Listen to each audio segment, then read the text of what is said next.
pag-asa.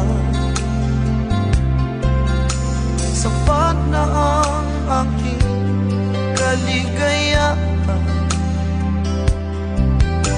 Binuhay mo sa puso kong nalulumbay, ang nag-alay ng isang pag-ibig na walang hanggan. Ngayong nandito ka, puso ko'y sumigla, makulay ang buhay ko dahil sa pag-ibig mo. Lahat ay nagbago na.